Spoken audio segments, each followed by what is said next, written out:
بسم الله الرحمن الرحيم رب اشرح لي صدري ويسر لي امري واحلل عقدة من لساني يفقهوا قولي. اچھا، اب ہم نے لاسٹ جہاں پہ اینڈ کیا تھا درس اپنا، وہ اینڈ کیا تھا حضرت داؤد علیہ السلام پہ.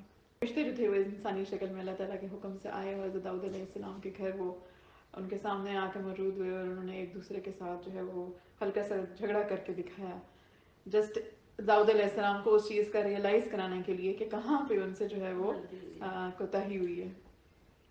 تو حضرت داؤد علیہ السلام نے ان سے پوچھا کہ کس بات پہ جھگڑا کر رہے ہو، تو انہوں نے کہا کہ داؤد، کیونکہ داؤد علیہ السلام فیصلے بھی کیا کرتے تھے، ظاہر بادشاہ تھے، بادشاہ کے وقت تھے.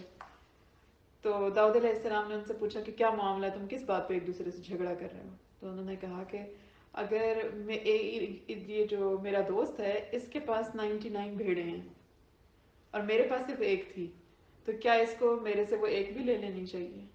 یہ مجھے کہتا ہے کہ اپنی ایک بھی مجھے دے دو. تو ظاہر ہے کہ نبی جو ہوتے ہیں وہ فوراً سمجھ جاتے ہیں. اگر ان سے ہم لوگوں کو تو شاید ہم ہزار غلطیاں کرتے ہیں، ان میں سے 2 کا احساس ہے تو باقی ہمیں غلطیوں کا کبھی بھی احساس نہیں ہوتا. لیکن انبیاء جہاں پہ بھی کہیں کوتاہی کرتے ہیں اور اللہ تعالیٰ کی طرف سے جب اشارہ ان کو ملتا ہے تو فوراً سمجھ جاتے ہیں کہ کہاں پہ غلطی پکڑی گئی ہے. تو حضرت داؤد علیہ السلام فوراً سمجھ گئے، اور اس کے بعد جو ہے انہوں نے، اس کے بعد وہ تو چلے گئے ظاہر انسانی شکل میں آئے تھے، فرشتے تو واپس چلے گئے، لیکن حضرت داؤد علیہ السلام جو تھے انہوں نے اللہ تعالیٰ سے بہت زیادہ پھر مغفرت اور توبہ طلب کی کہ اللہ تعالیٰ مجھے معاف کر دے، واقعی میرے سے غلطی ہوئی ہے. تو یہی پھر حضرت داؤد علیہ السلام کی 100 بیویاں تھیں، 100 وائفز تھیں. لیکن حضرت سلیمان علیہ السلام کی ایک روایت میں ہے کہ 1000 بیویاں تھیں، جن میں سے 700 وہ تھیں کہ جو مہر کے ساتھ انہوں نے جو نکاح کیے تھے، کیونکہ اس زمانے کی شریعت میں یہ اجازت تھی. اور 300 بیویاں جو تھیں وہ ان کی باندیاں تھیں، ان کی کنیزیں تھیں. تو ان کی شریعت میں کیونکہ جائز تھا تو اسی لیے ان کے لیے معاملہ کوئی اتنا غلط نہیں تھا. لیکن اس کے بعد پھر یہ تو شریعت محمدی صلی اللہ علیہ وآلہ وسلم جب آئی تو اس میں پھر یہ ہوا کہ ایک وقت میں آپ 4 نکاح کر سکتے ہیں، اس سے زیادہ نہیں رکھ سکتے. تو اس وقت بھی جو صحابہ جن کی زیادہ بیویاں تھیں، کسی کی 8 تھیں، کسی کی 10 تھیں، کسی کے 7 نکاح، 6 نکاح، تو انہوں نے 4 رکھے تو باقیوں کو انہوں نے چھوڑ دیا تھا. کیونکہ جب شریعت کا یہ حکم نازل ہوا تھا کہ آپ ایک وقت میں 4 سے زیادہ بیویاں نہیں رکھ سکتے، اور جب شریعت کا یہ حکم نازل ہوا تو آپ صلی اللہ علیہ وآلہ وسلم کی ایک ہی زوجہ تھی، حضرت خدیجہ رضی اللہ تعالیٰ عنہا. ماشاء اللہ سبحان اللہ کہ اتنا حسین و جمیل ہوتے ہوئے آپ کی جو زبان میں جو لطافت تھی، جو نرمی تھی، جو آپ کا حسن تھا، اس پہ تو صحابہ مرتے تھے، فدا ہوتے تھے. اتنا حسن ہوتے ہوئے، اتنی لطافت ہوتے ہوئے، اتنی سچائی، اتنی ایمانداری اور اتنی پاکیزہ روح ہوتے ہوئے، اتنا پاکیزہ دل ہوتے ہوئے بھی آپ نے جو ہے وہ صرف ایک ہی نکاح کیا، حضرت خدیجہ رضی اللہ عنہا کی عمر جو ہے وہ صحیح ایک جوانی میں تو کیا حسن ہوگا آپ کا. آپ کا حسن تو 63 برس کی عمر تک صحابہ کہا کرتے تھے. ایک صحابی کا یہ تھا کہ آپ صلی اللہ علیہ وسلم ایک بار چاند کی روشنی میں بیٹھے ہوئے تھے تو میں یہ سمجھ نہیں سکا کہ، اور آپ نے میرون سے کلر کی یعنی ڈارک کلر کی آپ نے شال لی ہوئی تھی، چادر لی ہوئی تھی، اپنے اوپر اوڑھی ہوئی تھی. تو کہتے میں سمجھ نہیں سکا کہ اوپر چاند خوبصورت ہے یا میرا نبی خوبصورت ہے صلی اللہ علیہ وآلہ وسلم. تو یہ تو آپ کے حسن کا معاملہ تھا.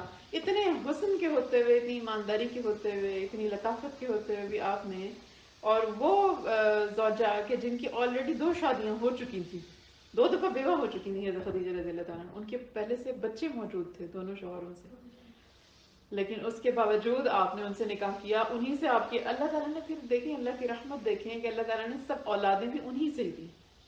باقی بیٹے ہوئے، ایک بیٹا ہوا میرا خیال ہے ماریا آپ کی ایک وائف تھی، ماریا کپتی آئی تھی. لیکن جو باقی ان کے بچے ہیں حضرت خدیجہ رضی اللہ عنہا، نسل جو چل رہی ہے حضرت فاطمہ رضی اللہ تعالیٰ عنہ کی، اور باقی امام حسن حسین سب حضرت خدیجہ رضی اللہ تعالیٰ عنہ کی اولادیں ہیں. ہمارے نبی کا معاملہ تھا.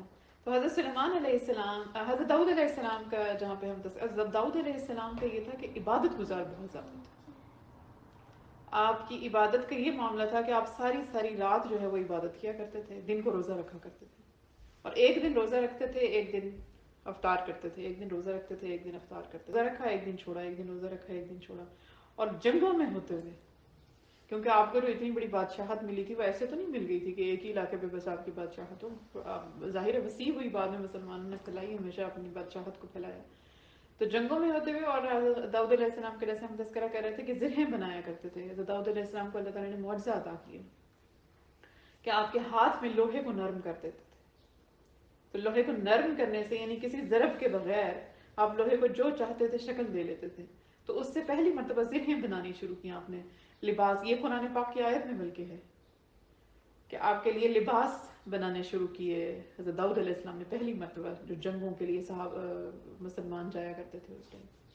اور اس کے علاوہ اللہ تعالیٰ نے معجزہ دیا تھا، جیسے ہم نے اس دن بھی تذکرہ کیا ہے کہ آپ جب آپ کی آواز اللہ تعالیٰ نے بہت خوبصورت دی تھی، تو آواز کی وجہ سے جو پہاڑ تھے وہ بھی آپ کے ساتھ مل کے، جب آپ زبور کی تلاوت کرتے تھے تو پرندے آپ کے گرد اکٹھے ہو جاتے تھے، پہاڑ بھی ساتھ ہی مل کے تسبیح کرتے تھے. اسی لیے کہتے ہیں کہ جب جنت میں سب جنتی چلے جائیں گے تو اس ٹائم جنتیوں میں جو حضرت داؤد علیہ السلام کو اللہ تعالیٰ جو ہے وہ حکم دیں گے، داؤد علیہ السلام تلاوت کریں گے ماشاء اللہ. اس کے بعد ہمارے پیارے نبی صلی اللہ علیہ وآلہ وسلم تلاوت کریں گے، اور آخرت میں ہمارا رب کائنات جو ہے وہ تلاوت کریں گے سورہ رحمان کی. ماشاء اللہ. تو یہ حضرت داؤد علیہ السلام کا تذکرہ تھا. حضرت داؤد علیہ السلام کے بہت سارے بیٹے تھے، لیکن داؤد علیہ السلام کے جو بیٹے حضرت سلیمان علیہ السلام تھے، اللہ تعالیٰ نے ان کو جو ہے وہ ان کے بعد اب ان کا جانشین بنایا، ان کا وارث بنایا، ان کو بادشاہت بھی عطا کی. اور قرآن میں ورثہ کا ورڈ ہے کہ وراثت دی سلیمان علیہ السلام کو، جبکہ انبیاء جو ہوتے ہیں وہ کبھی بھی ان کی وراثت نہیں ہوتی. اس لیے اس نقطے کو ہمیں دیکھ لینا چاہیے، انبیاء کبھی وراثت میں اپنی اولاد کو کچھ نہیں دیتے. یہ آپ صلی اللہ علیہ وسلم نے بھی فرمایا تھا صحابہ کو، صحابہ کے کئی اقوال ہیں اس میں، کہ جو انبیاء جو کچھ بھی چھوڑتے ہیں وہ وراثت نہیں ہوتا، ان کی جائیداد یا پیسہ جو کچھ بھی چھوڑا جائے اس کو صدقہ کر دیا جاتا ہے. تو جو ورثہ کا ورڈ قرآن میں یوز ہوا ہے حضرت سلیمان علیہ السلام کے لیے، اس وراثت سے مراد یہ ہے کہ آپ کو اللہ تعالیٰ نے جانشین بنایا حضرت داؤد علیہ السلام کو، اور نبوت آپ کو ملی، کیونکہ کئی بیٹے تھے، سب کو تو نبوت نہیں ملی، صرف حضرت سلیمان علیہ السلام کو ملی. تو حضرت سلیمان علیہ السلام کو جب نبوت عطا کی گئی اور حضرت سلیمان علیہ السلام کو بادشاہت بھی ملی، تو ساتھ ہی حضرت سلیمان علیہ السلام نے ایک بار اللہ تعالیٰ سے دعا کی کہ اللہ تعالیٰ مجھے ایسی بادشاہت عطا کیجیے کہ مرتے دم تک، قیامت تک ایسی بادشاہت کبھی کسی کو نہ ملی. تو نبی کی دعا جو ہوتی ہے وہ تو اللہ تعالیٰ ویسے ہی قبول فرماتے ہیں. اور مجھے اس کے علاوہ بھی آپ کی دعا کا ایک لمبا حصہ ہے جو قرآن میں ہے، تو میں اس کو کوٹ نہیں کرنا چاہتی تاکہ کہیں غلطی ہو تو ترجمے میں غلطی نہ ہو جائے، لیکن اس کا مفہوم یہی ہے کہ آپ نے کہا کہ مجھے عزت والا بنا، مجھے پاکیزہ رکھ، مجھے اپنی رحم و کرم پہ رکھ، لیکن مجھے ایسی حکومت عطا کر جو قیامت تک آپ کسی کو عطا کرنے والے نہیں ہیں. اللہ تعالیٰ نے ان کی دعا کو قبول و منظور فرمایا، اور حضرت سلیمان علیہ السلام کو پھر اللہ تعالیٰ نے جو معجزے دیے اور جس طرح کی حکومت حضرت سلیمان علیہ السلام کو دی وہ پھر کبھی کسی کو عطا نہیں ہوئی، اور قیامت تک کسی کو عطا ہونے والی نہیں ہے. کہ اللہ تعالیٰ نے جنوں کو آپ کے تابع کر دیا، ایون شیاطین جنوں کو آپ کے تابع کر دیا، جو ایمان تو نہیں لائے لیکن بات کہنا حضرت سلیمان علیہ السلام کا مانتے تھے. تمام چرند و پرند کی بولیاں اللہ تعالیٰ نے آپ کو الہام کے تھرو سکھا دی. تو تمام پرندے جب بولتے تھے تو آپ کو پتہ چلتا تھا وہ کیا باتیں کرتے ہیں، جب چرند بولتے تھے تو آپ کو، اسی لیے تو چونٹی جب بولی تو حضرت سلیمان علیہ السلام کو پتہ چلا کہ کیا بات کر رہی ہے چونٹی. اس کے علاوہ اللہ تعالیٰ نے حضرت سلیمان علیہ السلام کے اختیار میں ہوا کو کر دیا تھا، جس طرح لوہا نرم کر دیا حضرت داؤد علیہ السلام کے لیے اور ہوا کو تابع کر دیا حضرت سلیمان علیہ السلام. تابع کا مطلب یہ ہے کہ ان کے انڈر میں کر دیا. وہ جب ہوا کو حکم دیتے تھے کہ مجھے لے کے چل، تو ہوا ان کے تخت کو اٹھاتی تھی اور ایک ایک مہینے کی مسافت پہ ان کو بہت کم وقفے میں لے کے جاتی تھی. جیسے فار ایگزامپل صبح کے ٹائم بھی آپ ایک مہینے جتنا سفر کر لیتے تھے، اور شام کے ٹائم بھی ایک مہینے کی مسافت کا سفر کر لیتے تھے. کہ اس زمانے میں جو بھی ذریعہ ہوگا مسافت کا، کہ ظاہر ہے اس زمانے میں جانوروں کے اوپر ہی ٹریول کرتے تھے لوگ، تو حضرت سلیمان علیہ السلام کے لیے اللہ تعالیٰ نے یہ کر دیا کہ ان کی ہوا کو ان کا تابع کر دیا. اور کہتے ہیں ان کا تخت اتنا بڑا ہوتا تھا کہ اس پہ ضرورت کی سب چیزیں رکھی جا سکتی تھی. تو حضرت سلیمان علیہ السلام نے جب بھی کہیں جانا ہوتا تھا تخت پہ سوار ہوتے تھے، آپ کے لوگ بھی جو آپ کے ساتھ جاتے تھے وہ بھی تخت پہ سوار ہوتے تھے، ضرورت کی تمام اشیاء بھی رکھ لیتے تھے، اور ہوا کو حکم دیتے تھے تو ہوا لے کے چل پڑتی تھی، اور نرمی سے لے کے جاتی تھی. یہ نہیں کہ طوفانی ہوا چلے اور اٹھا کے لے جائے، نہیں، اپنے نبی کو ہوا بھی نرمی کے ساتھ لے کے جاتی تھی. تو حضرت سلیمان علیہ السلام نے پھر اپنی سلطنت کو بہت بڑھایا، پھیلایا حضرت سلیمان علیہ السلام نے. اور ایک بہت بڑا کہتے ہیں حصہ تھا جس پہ حضرت سلیمان علیہ السلام نے حکومت کی، پھر بادشاہت کی. لیکن عبادت گزار ایسے تھے کہ بہت بہت لمبی رات راتوں کے سجدے آپ کے بہت مشہور ہیں، حضرت سلیمان علیہ السلام کے راتوں کی عبادتیں، بہت کم ٹائم پہ سوتے تھے، بہت کم ٹائم رات میں، اور زیادہ وقت جو ہے وہ عبادت میں گزارتے تھے. اور اس کے علاوہ کہتے ہیں حضرت سلیمان علیہ السلام جو روزے رکھتے تھے وہ مہینے کے شروع کے 3 دن، درمیان کے 3 دن اور اینڈ کے 3 دن آپ روزے رکھتے تھے. اس طرح ہمارے نبی صلی اللہ علیہ وآلہ وسلم نے مہینے کے درمیان کے 3 دن، ایام 20 جس کو ہم کہتے ہیں، آپ صلی اللہ علیہ وسلم نے ہمیشہ اس کے روزے رکھے. اور اب اگر سائنٹیفکلی اگر ہم دیکھیں نا تو جو آج کی سائنس پروف کرتی ہے، اگر کچھ ریسرچرز نے یہ ریسرچ کر کے پیپرز لکھے ہیں کہ جو دنیا میں سب سے زیادہ گناہ ہوتے ہیں وہ ہوتے ہیں جب چاند جو ہوتا ہے وہ 14 کا نکلتا ہے. اچھا 13 14 15 کی جو ڈیٹس ہوتی ہیں، کیونکہ وہ کہتے ہیں جو اس کی ریڈیشنز ہیں وہ ہیومن مائنڈ کے اوپر بھی افیکٹ کرتی ہیں. کیونکہ جو لوگ سمندر کے کنارے رہتے ہیں نا، اگر آپ ان کو دیکھیں تو جب چاند 13 14 یا 15 کی تاریخ ہوتی ہے تو اس ٹائم پہ سمندر میں بھی بہت طغیانی ہوتی ہے، کیونکہ ظاہر ہے چاند اس ٹائم بہت قریب ہوتا ہے زمین کے. یہ تو فزکس کی ٹرم بھی ہے اگر ہم دیکھیں تو جو فورس آف گریوٹی ہے، جو اس کی کشش کی قوت ہے کہ وہ زمین کو زیادہ قوت سے کھینچتا ہے، ظاہر کیونکہ اس کائنات میں ہر چیز دوسرے کو پل کر رہی ہے، پش کر رہی ہے یا پل کر رہی ہے. تو چاند کی جو کشش ہے زمین کی طرف وہ بڑھ جاتی ہے، کیونکہ اس کا ڈسٹینس اس ٹائم بہت کم ہوتا ہے زمین سے، تبھی تو قریب آتا ہے تو ہمیں روشن نظر آتا ہے. تو اس ٹائم اس کشش کی وجہ سے، اس فورس آف گریوٹی کی وجہ سے جو لہریں ہیں سمندر کی، جو ویوز بڑی بڑی، اس میں اگر آپ دیکھیں تو بہت سنیں کبھی ٹی وی کے اوپر بھی ایون تو بڑی بڑی ویوز اٹھتی ہیں 13 14 15 کو. ایون جو مچھلیاں پکڑنے والے ہوتے ہیں مچھیرے، یہ بھی سمندر میں 13 14 15 کی رات نہیں جاتے، یا اوائڈ کرتے ہیں زیادہ تر ان راتوں میں مچھلیاں پکڑنے سے. تو چاند کی جو اس ٹائم کشش ہے یا جو لہریں ہیں اس ٹائم اگر افیکٹ کرتی ہیں تو وہ کہتے ہیں یہ ریڈیشنز ہیومن مائنڈ کے اوپر بھی افیکٹ. اب یہ دیکھیں یہ آج کی سائنس پروف کر رہی ہے، یہ 1400 سال پہلے، لیکن ہمارے نبی صلی اللہ علیہ وآلہ وسلم نے اسی لیے آپ نے حکم دیا کہ 13 14 15 کا روزہ رکھو. نفلی روزہ اگر ہم دیکھیں تو ہمارے آپ نے ہمیشہ رکھا، کیونکہ جب یہ ریڈیشنز افیکٹ کریں گی تو کہتے ہیں زیادہ تر جو گناہ ہوتے ہیں نا، چوری ہے، ڈاکے ہیں، یا کچھ بھی ایسا ہے برے برے گناہ ہیں، تو یہ بھی زیادہ تر 13 14 15 کی رات میں ہوتے ہیں، جو آج کے ریسرچرز ریسرچ کر کے بتا رہے ہیں فور شور. تو دیکھیں سائنس نے ہمارے دین نے ہمیں، اگر ہم تب لاجک ڈھونڈتے، اگر تب کے لوگ کہتے ہیں اچھا جی کہ تو 13 14 15 میں کیا لاجک ہے، تو تب نہیں کسی کو پتہ چل سکتی تھی کہ 13 14 15 میں کیا لاجک ہے. آج اگر ہم معراج کے واقعے میں لاجک ڈھونڈتے ہیں تو آج کی سائنس اگر لاجک ڈھونڈنے لگے تو اس کو کوئی لاجک نہیں ملے گی کہ کیسے ایک ہستی نے سفر کر لیا آسمانوں تک. کہ وہ تو کہتے ہیں کہ جو اسپیڈ آف لائٹ سے جو چیز موو کرتی ہے وہ تو میٹر رہتی ہی نہیں ہے، مادے کی حالت میں وہ رہتی ہی نہیں ہے جو چیز اسپیڈ آف لائٹ سے ٹریول کرے گی. اور اسپیڈ آف لائٹ سے زیادہ اسپیڈ ابھی تک کسی چیز کی ڈیٹیکٹ نہیں ہوئی ہے. اس اسپیڈ آف لائٹ سے بھی وہ کہتے ہیں کہ ٹریول کریں تو آپ کو اتنے لاکھوں نوری سال لگ جائیں گے کہ آپ وہاں سے وہاں تک جائیں. تو یہ آسمان تک کا سفر آپ نے کیسے کر لیا؟ تو اس کی تو ایک بہت عام سی مثال مجھے تو یہاں سے اگر دیکھیں مطلب ایک واضح چیز نظر آتی ہے کہ قرآن پاک میں یہ بھی فرمایا گیا ہے.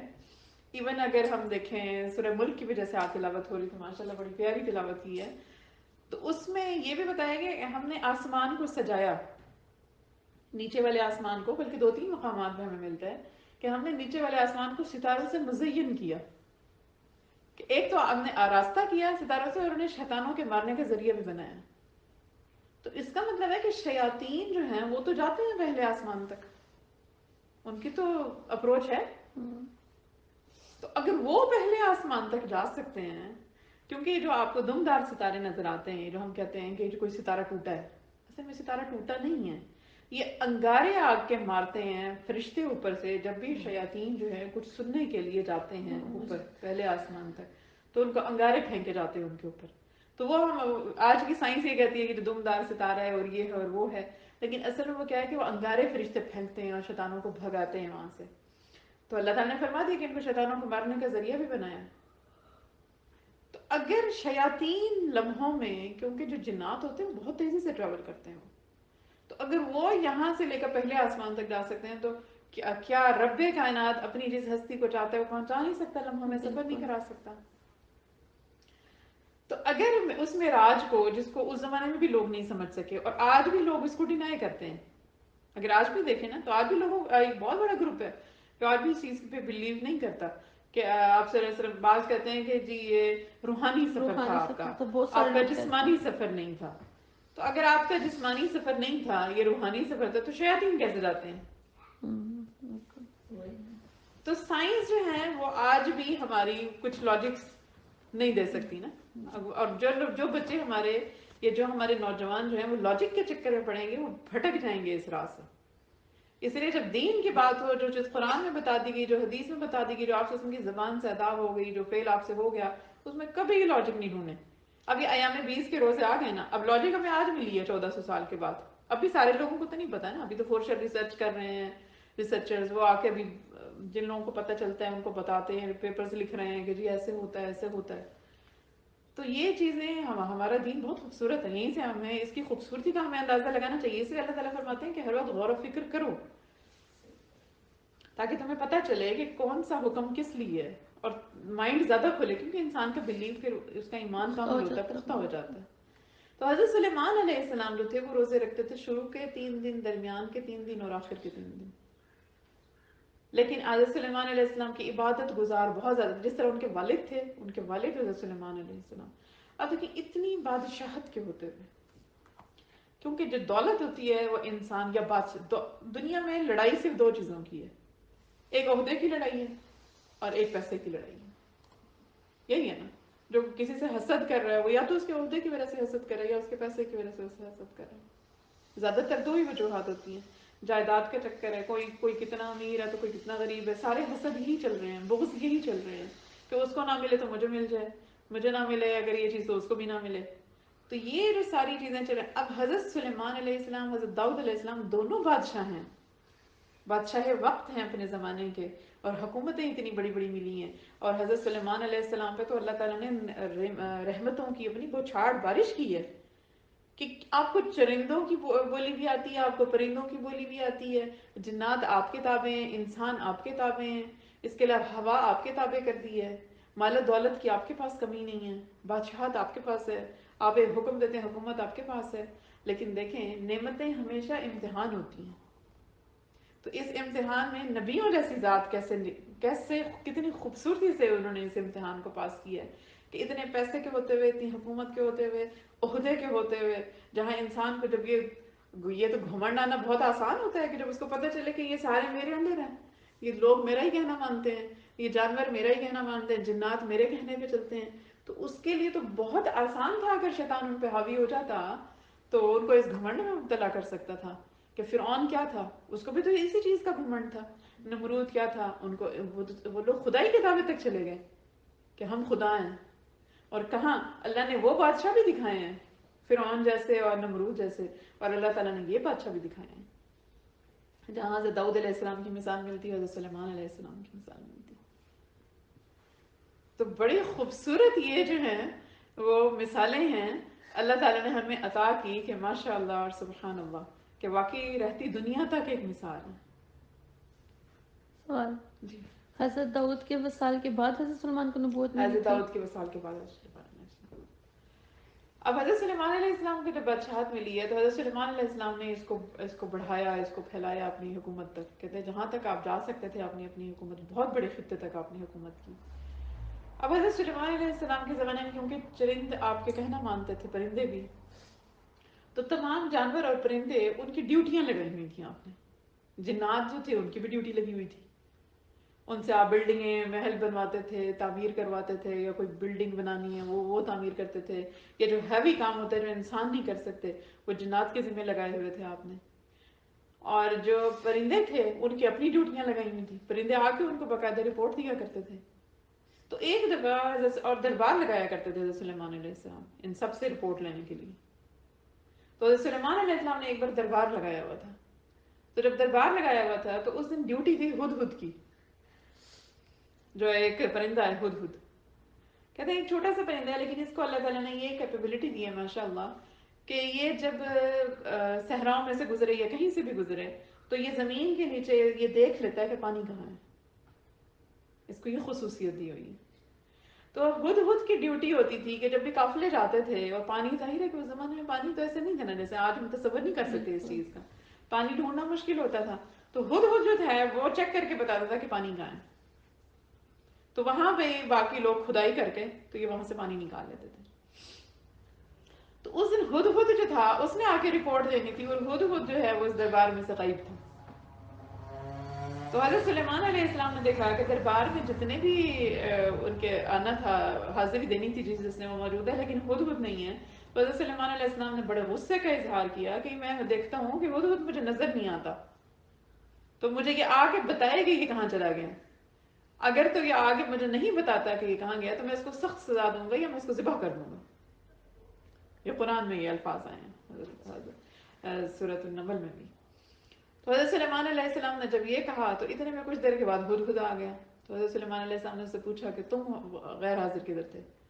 تو ہدہد نے کہا کہ میں آپ کو ایک ایسی قوم کی خبر دیتا ہوں، کیونکہ پرندے تو دور دور تک ٹریول کر سکتے ہیں نا، اللہ نے دیکھیں یہ بھی انہیں ایک صلاحیت دی ہے، تو پرندے دور دور تک سفر کر سکتے ہیں. ہدہد نے کہا میں آپ کو ایک ایسی قوم کی خبر دیتا ہوں، مجھے ایک ایسی قوم کا پتہ چلا ہے کہ جو سورج کی پرستش کرتی ہے، اور ان لوگوں کے اوپر ایک عورت حکومت کرتی ہے، اور وہ ملک سبا کی ہیں. اور اس جو ملکہ تھی ملک سبا میں، یہ اور یہ کہتے ہیں علاقہ تھا یمن کا. یمن میں ایک علاقہ تھا جو سبا کے نام سے مشہور تھا. قوم جو تھی وہ سبا تھی، قوم سبا، اور ان کی جو ملکہ تھی وہ بلقیس کے نام سے مشہور تھی. اور وہ تھی ان کے بادشاہ کی بیٹی. جب بادشاہ کی ڈیتھ ہو گئی تو اس کا بیٹا کوئی نہیں تھا، تو انہوں نے اس عورت کو ملکہ بنایا آپ نے. اب وہ حکومت کرتی تھی، لیکن وہ جو پوری قوم تھی وہ پرستش کرتی تھی سورج کی، آتش پرست تھے وہ لوگ. تو حضرت سلیمان علیہ السلام کو ہدہد نے آ کے اس قوم کی خبر دی کہ میں ایک ایسی قوم کو دیکھ کر آیا ہوں کہ جو سورج کی پرستش کرتی ہے اور ان کے اوپر ایک ملکہ حکومت کرتی ہے. اور حضرت سلیمان علیہ السلام کا یہ عالم تھا. اب دیکھیں بادشاہت بھی ہے، حکومت بھی ہے، لیکن اللہ کے سامنے عاجزی کیسی ہے، اور اللہ کے لیے تلوار کیسے اٹھتی ہے اس زمانے میں. حضرت سلیمان علیہ السلام نے کہا کہ اگر تو تم مجھے یہ سچ بتاتے ہو تو ٹھیک ہے، اور اگر یہ بات سچی نہ ہوئی تو میں تمہیں مار ڈالوں گا. آپ نے کہا لکھو خط. صرف خط لکھ رہے ہیں، صرف ایک خط پہ فیصلے کر رہے ہیں حضرت سلیمان علیہ السلام. دیکھیں بہادری بھی، پھر ایک جو شجاعت ہوتی ہے نا، دلیری ہوتی ہے، جب ایمان کامل ہوتا ہے تو پھر آتی ہے، کیونکہ مال کی خاطر تو نہیں تھی نا. تو حضرت سلیمان علیہ السلام نے کہا خط لکھو اس قوم کو، اس ملکہ سبا کے نام، ملکہ بلقیس کے نام خط لکھو. اور اس کو خط میں کیا لکھتے ہیں؟ بسم اللہ الرحمن، شروع اللہ کے نام سے کیا اس خط کو، کہ اللہ کے نام سے شروع کرتے ہیں. اور اس کے بعد لکھا کہ عاجز ہو کر میرے پاس چلی آؤ. اگر تو میرے پاس تم نے حاضری نہ دی عاجز ہو کر، تو پھر ہم تمہارے ملک میں آ کے تم سے پوچھیں گے. صرف 2 فکریں لکھے، آرام سے عاجز ہو کر میرے پاس حاضری دو آ کے، اور ایمان قبول کرو. اب دیکھیں کوئی دعوت نہیں دے رہے، کوئی لمبی چوڑی خط نہیں لکھی کہ دیکھو ایک اللہ ہے، اللہ کی عبادت کرو، وحدہ لا شریک ہے، توحید کی دعوت نہیں. کیونکہ پھر حکومت تھی نا، بادشاہ جو تھے، نبی تو تھے، پیغمبر تو تھے، لیکن ساتھ بادشاہ بھی تھے. تو اس کو لکھا سیدھا سیدھا کہ آ کے خاموشی سے چلی آؤ. تو اور اسے کہا ہدہد کو کہ جا کے یہ خط ڈالو ملکہ بلقیس کے آگے، لیکن تم سائڈ پہ ہو جانا اور دیکھنا کہ یہ کیا فیصلہ کرتے ہیں. ہدہد لے گیا خط، اس نے جا کے ملکہ بلقیس کو ڈال کے دیا. اس نے ڈال کے ان کے آگے خود جا کے کہیں دور جا کے بیٹھ گیا ہوگا چیک کرنے کے لیے کہ کیا کرتے ہیں. ملکہ بلقیس کے سامنے خط گرا تو اس ملکہ نے اس خط کو اٹھایا اور اس نے پڑھا اس خط کو، اور اسے بڑی حیرت ہوئی کہ یہ خط، اور نیچے لکھا اپنا نام بھی لکھا نا سلیمان. تو اسے بڑی حیرت ہوئی کہ یہ سلیمان نام کے کسی شخص سے، کسی بادشاہ سے یہ خط آیا ہے نا. اب ملکہ کہتے ہیں بہت بڑی اس کی قوم تھی، بہت بڑی، اس کے پاس فوج بھی بہت زیادہ تھی، وہ طاقتور فوج تھی. تو اس نے اپنی فوج کے جتنے بھی اس کے بڑے بڑے تھے نا، کمانڈر سمجھ لیں، جو آج ہم جن کو کمانڈرز کہتے ہیں، تو بڑے بڑے اس نے اپنی فوج کے، اپنے مشیروں کو، اپنے وزیروں کو، جو اس کی فوج کے کمانڈرز تھے، سپہ سالار تھے، اس نے سب کو اکٹھا کیا، دربار لگایا اس نے اسپیشل اس ٹاپک پہ بات کرنے کے لیے. اس نے کہا کہ دیکھو مجھے یہ خط ملا ہے ایک سلیمان کے نام سے، سلیمان کوئی بادشاہ ہے، اس کا خط ملا ہے، اور اس نے خط میں یہ موضوع لکھا ہے اور صرف 2 فکرے لکھی ہیں. تو اب تم مجھے مشورہ دو کہ میں کیا کروں. تو اس کے جتنے بھی کمانڈرز، وزیر، مشیر جتنے بھی تھے، اور جو سپہ سالار تھے خاص طور پہ اس کی فوج کے، انہوں نے کہا ملکہ ہم تو تمہارے کہنے پہ ہی عمل کرتے ہیں. تو ہمارے پاس نہ جنگ کی کمی ہے نہ فوج کی کمی ہے، نہ ہمارے پاس ہتھیاروں کی کمی ہے نہ فوج کی کمی ہے، جب کہو گے ہم جنگ کے لیے تمہارے ساتھ تیار ہیں۔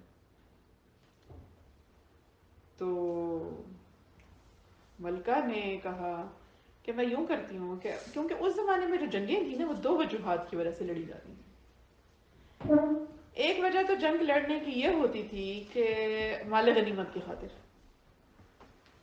کہ پیسہ ہاتھ آئے گا، اس ملک کا خزانہ ہاتھ آئے گا، یا تو اس وجہ سے جنگ لڑی جاتی تھی، یا پھر جنگ لڑی جاتی تھی جس طرح حضرت سلیمان علیہ السلام لڑتے تھے اللہ کے نام کی خاطر۔ تو ملکہ نے سوچا کہ اب اگر تو یہ جنگ لڑی جا رہی ہے مال غنیمت کی وجہ سے، مجھے دھمکی مال غنیمت کی وجہ سے ملی ہے، تو میں چیک کرتی ہوں پہلے۔ اس نے اپنا ایک ایلچی تیار کیا اور اس نے اس کو بہت قیمتی جواہرات اور خزانہ اور بہت مہنگے مہنگے تحائف اس نے اکٹھے کر کے تو سلیمان علیہ السلام کے پاس بھیجے۔ خود جو تھا وہ لے گیا ایلچی کو سلیمان علیہ السلام کے پاس۔ تو حضرت سلیمان علیہ السلام کے پاس جب وہ ایلچی آیا اور اس نے آ کے قیمتی تحائف پیش کیے تو حضرت سلیمان علیہ السلام نے کہا کہ ملکہ سے کہو کہ جتنے جو اس نے تحائف میرے پاس بھیجے میرے رب نے مجھ سے اس سے بھی زیادہ رحمت کی ہوئی ہے، میرے پاس اپنے رب کی اس سے زیادہ نعمتیں موجود ہیں، مجھے اس مال کی ضرورت نہیں ہے، اور اگر تم عاجزی کا اظہار نہیں کرتے تو ہم تمہارے ملک میں آئیں گے اور خود آ کے حساب لیں گے اس چیز کا۔ یہ پیغام بھیج دیا ملکہ کے پاس۔ اب جب ایلچی واپس ملکہ کے پاس گیا، اب ملکہ کو پتہ چل گیا کہ یہ جنگ جو ہے مال غنیمت کے لیے نہیں ہے، کہ ان کو تو پرواہ نہیں ہوئی جو میں نے اتنے جواہرات بھیجے، اتنے قیمتی تحائف بھیجے۔ لیکن کہتے ہیں کہ ملکہ بہت عقل مند تھی، کیونکہ اگر عقل مند نہ ہوتی اور گھمنڈ میں رہتی، اپنے سپہ سالاروں اپنی فوج کی گھمنڈ میں رہتی، تو پھر اس کا بھی حال وہی ہوتا جو فرعون نمرود کا ہوا تھا۔ اللہ کے نبی کے آگے تو پھر یہ نہیں ٹھہر سکتے تھے۔ اور حضرت سلیمان علیہ السلام کون سا ایسے ہی چیلنج کر رہے تھے، وہ کسی بیس پہ ہی کر رہے تھے نا، ایمان کی نبی کے پاس تو ایمان کی طاقت ہو تو وہ پورے زمانے کو چیلنج کر لیتے ہیں، اور کہاں تو پھر حکومت بھی تھی، جنات بھی تھے اور انسان بھی تھے اور ہر چیز تھی۔ تو حضرت سلیمان علیہ السلام نے اس کے بعد جب وہ پیغام بھیجا ملکہ کے پاس، ملکہ سمجھ گئی کہ معاملہ یہ والا نہیں ہے بلکہ معاملہ دوسرے والا ہے۔ اب ملکہ نے یہ کیا کہ ملکہ نے پھر دوبارہ اپنے وزیروں مشیروں سے مشورہ کیا۔ اس نے کہا کہ معاملہ یہ نہیں ہے، مال غنیمت کا معاملہ نہیں ہے، اب مجھے مشورہ دو کہ میں کیا کروں۔ اس نے کہا کہ کیونکہ ایلچی نے اس کو پیغام دیا تھا نا کہ سلیمان علیہ السلام کہتے ہیں ہم خود آئیں گے تمہارے پاس، پھر اگر تم عاجزی پیش نہیں کرتی اپنی تو ہم خود آئیں گے تمہارے پاس۔ تو ملکہ نے کہا کہ جب بادشاہ جو ہے، ملکہ کے الفاظ بڑے خوبصورت ہیں جو اس نے اس موقع پر ادا کیے، اور یہ اس کی سمجھداری کی علامت ہے۔ اس نے کہا کہ جب بادشاہ کسی ملک میں جاتے ہیں جنگ کے لیے تو وہ اس کی عوام کو قدموں تلے رون دیتے ہیں۔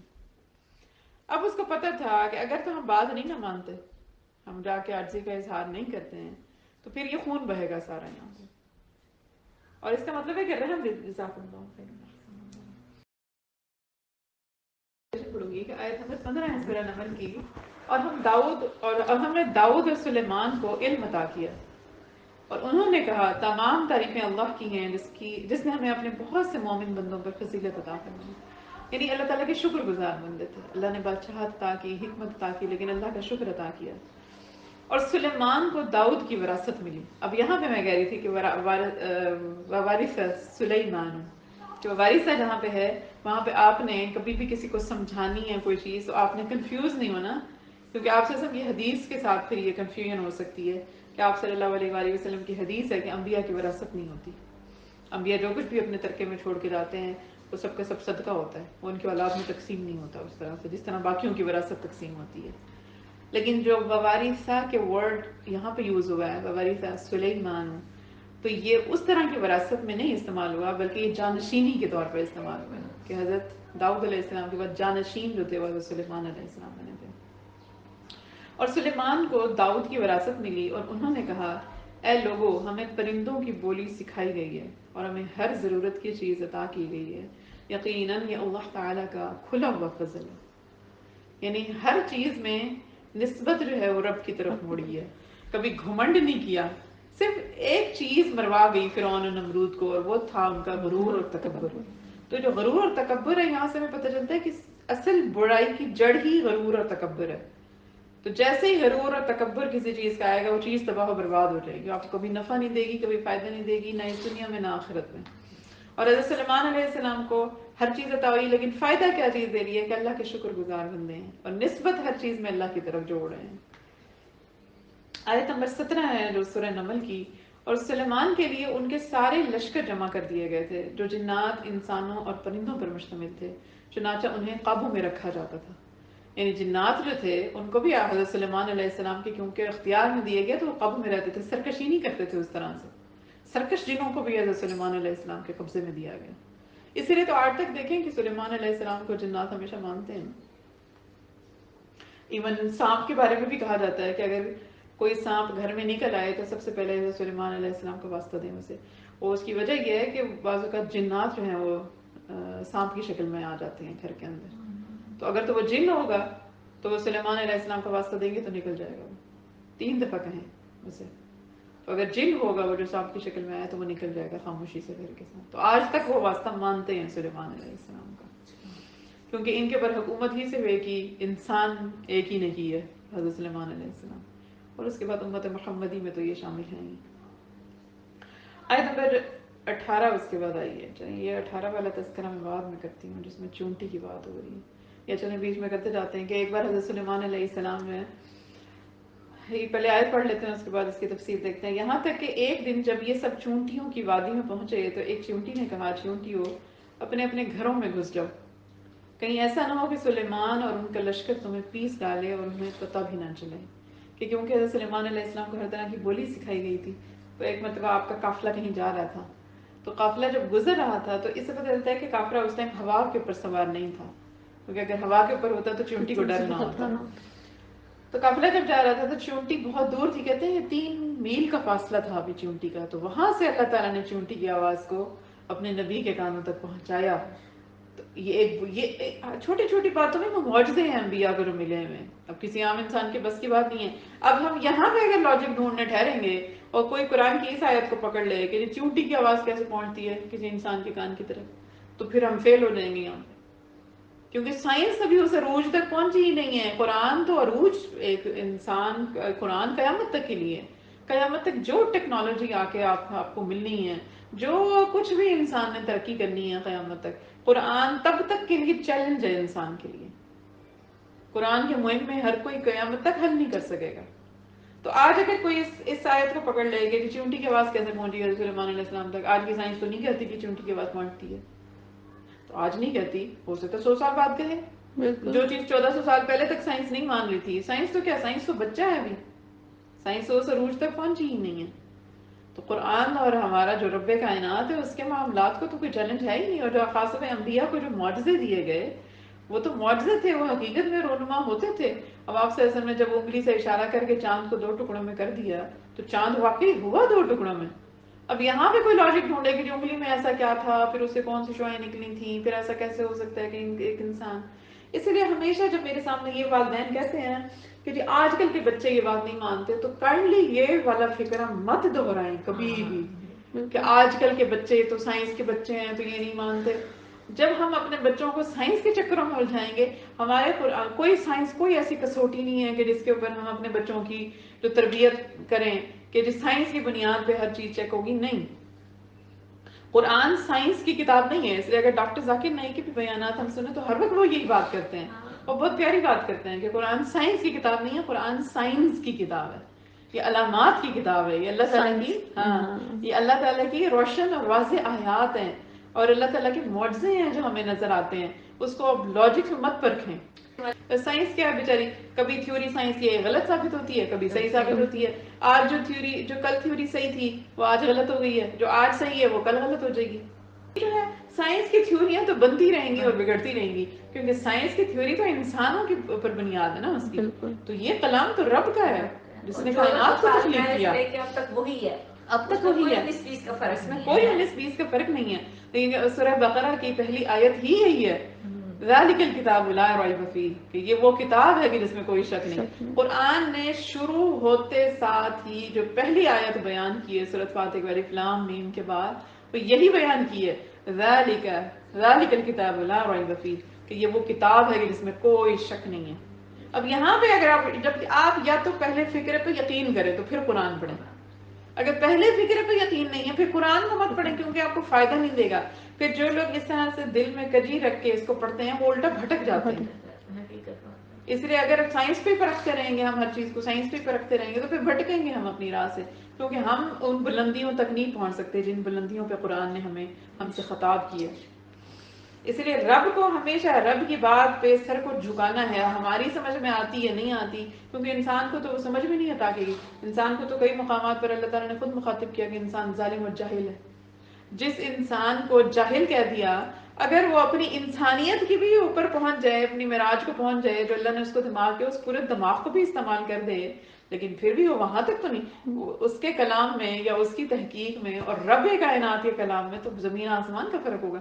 کیونکہ جب حضرت موسیٰ علیہ السلام سے حضرت خضر علیہ السلام نے کہا کہ جتنا اس چڑیا نے یا اس پرندے نے اپنی چونچ میں پانی لیا ہے اتنا علم مجھے اور آپ کو عطا کیا گیا ہے، تو باقی علم ہمارے رب کائنات کا ہے، ہمارے خالق اور مالک کا ہے.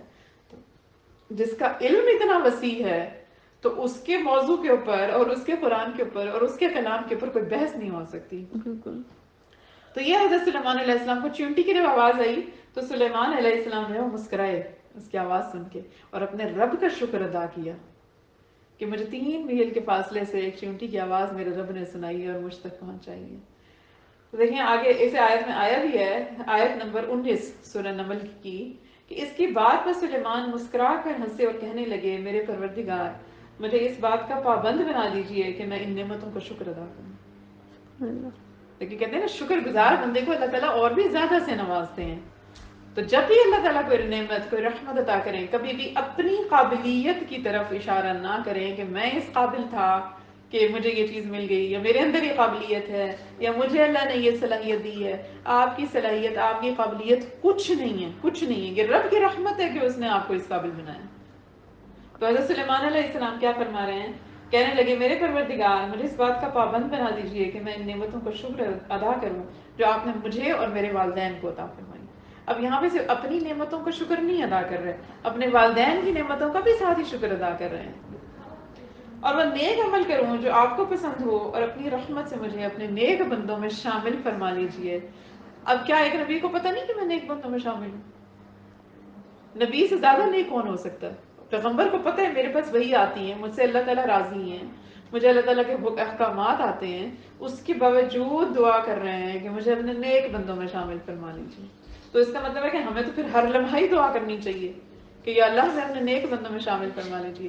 کہ جب ایک پیغمبر اپنی عاجزی کا اظہار یوں کرتے ہیں تو ہمارے لیے کتنا زیادہ پھر اظہار کی ضرورت ہے کہ ہم رب سے ہر لمحے مانگیں کہ یا اللہ ہمیں نیک لوگوں میں شامل فرما لیجیے. آمین یا رب العالمین.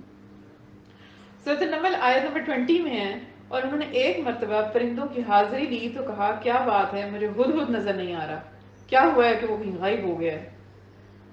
آیت نمبر 21 سورۃ النمل میں اسے سخت سزا دوں گا یا اسے ذبح کر ڈالوں گا الا یہ کہ وہ میرے سامنے کوئی واضح وجہ پیش کرے. جو بات ابھی ہم کر رہے تھے کہ آ کے بتائے کہ کیا مسئلہ ہے.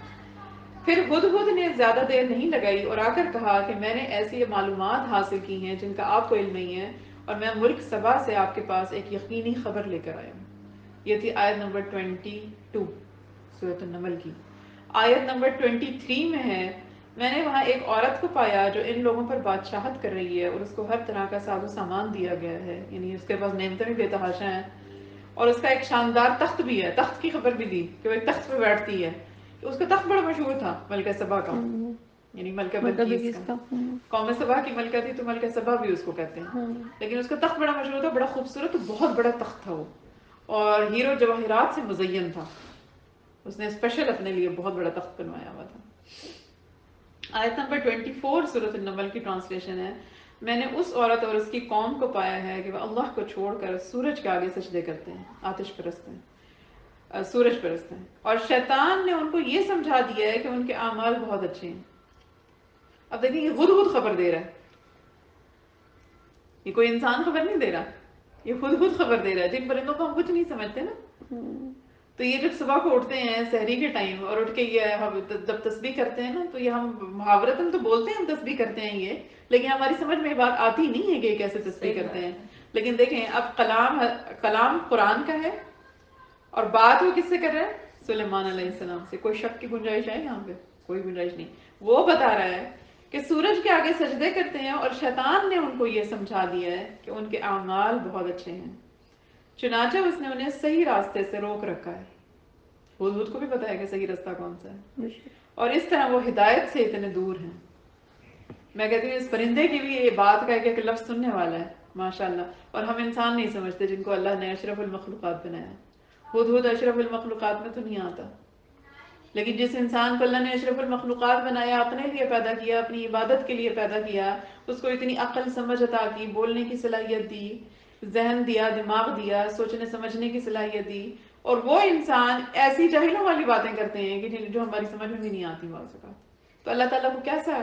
اللہ تعالیٰ کے سامنے یہ مخلوق بھی ہے اور ہاں انسان بھی ہے. آیت نمبر 25 سورۃ النمل میں ہے کہ اللہ کو سجدہ نہیں کرتے. ابھی ہدہد کی گفتگو چل رہی ہے کہ اللہ کو سجدہ نہیں کرتے جو آسمانوں اور زمین کی چھپی ہوئی چیزوں کو باہر نکال لاتا ہے، اور تم جو کچھ چھپاؤ اور جو کچھ ظاہر کرو سب کو جانتا ہے. کیا خوبصورت بات ہے. آگے آیت نمبر 26 سورۃ النمل. اللہ تو وہ ہے جس کے سوا کوئی عبادت کے لائق نہیں اور جو عرش عظیم کا مالک ہے. بے شک. آیت نمبر 27. سلیمان نے کہا ہم ابھی دیکھ لیتے ہیں کہ تم نے سچ کہا ہے یا جھوٹ بولنے والوں میں تم بھی شامل ہو گئے. اب سلیمان علیہ السلام چیک کر رہے ہیں کہ ہدہد کیا کہہ رہے ہیں. آیت نمبر 27. آیت نمبر 28. میرا یہ خط لے کر جاؤ اور ان کے پاس ڈال دینا، پھر الگ ہٹ جانا اور دیکھنا کہ جواب میں کیا کرتے ہیں. چیک کر رہے ہیں کہ آگے رسپونڈ کیا کرتے ہیں. آیت نمبر 29. چنانچہ ہدہد نے ایسا ہی کیا اور ملکہ نے اپنے درباریوں سے کہا قوم کے سرداروں میرے سامنے ایک باوقار خط ڈالا گیا ہے. اچھا اب باوقار کیا قرآن کے لفظ ہیں؟ واقعی قرآن کے لفظ ہیں. لیکن آیت کیا ہے؟ قالت یا ایہا الملأ انی القی الی کتاب کریم.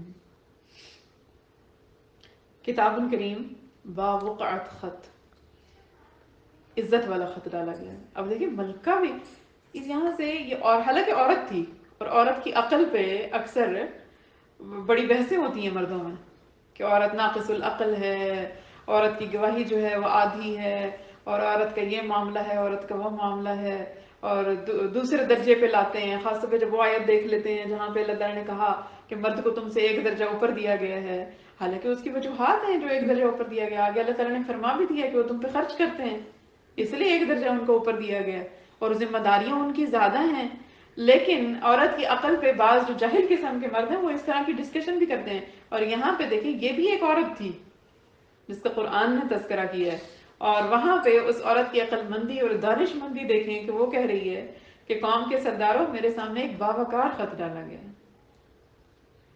عزت خط کی بھی کر رہی ہے. جب اس نے پڑھا ہے تو اس کو دیکھیں یہ ایک نبی کے کلام کی بھی ایک روب ہے. جب انسان سچے دل کے ساتھ کچھ لکھتا ہے نا، اس کلام کا اپنا ایک روب ہوتا ہے اور اس کی حیبت ہوتی ہے. اور یہ رب کریم جب آپ رب کی راہ پہ چلتے ہیں نا، اللہ تعالیٰ آٹومیٹکلی آپ کا روب جو ہے وہ کافروں کے دلوں میں ڈال دیتا ہے. آگے آیت نمبر 30 میں وہ سلیمان کی طرف سے آیا، وہ بتا رہی ہے اپنے سرداروں کو کہ یہ خط جو ہے باوقار خط جس کو کہہ رہی ہے وہ سلیمان کی طرف سے آیا ہے، اور وہ اللہ کے نام سے شروع کیا گیا ہے. یہ بھی بتایا اس نے جو رحمان اور رحیم ہے.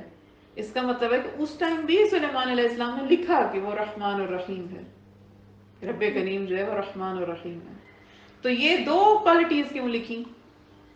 آپ صلی اللہ علیہ وسلم، اللہ تعالیٰ کے تو بہت سے نام ہیں، لیکن یہ دو نام ہی کیوں لکھے کہ شروع اللہ کے نام سے، جو یا تو بسم اللہ الرحمن الرحیم بھی آیت ہوگی تب توریت میں بھی کہیں لکھی ہوئی ہوگی، یا زبور میں بھی ہوگی جو حضرت سلیمان علیہ السلام نے اس کو لکھا، یا پھر یہ ہوگا کہ اگر اللہ تعالیٰ کے ناموں کا ان کو علم تھا تو کیونکہ وہ گناہ کر رہی تھی نا، سورج پرستی جو کر رہی تھی، تو رحمان اور رحیم رکھا کہ اللہ کے سامنے عاجزی کا اظہار کرو، توبہ کرو کہ رب کریم جو ہے وہ رحیم ہے، رحم کرنے والا ہے، تمہیں بخش دے گا.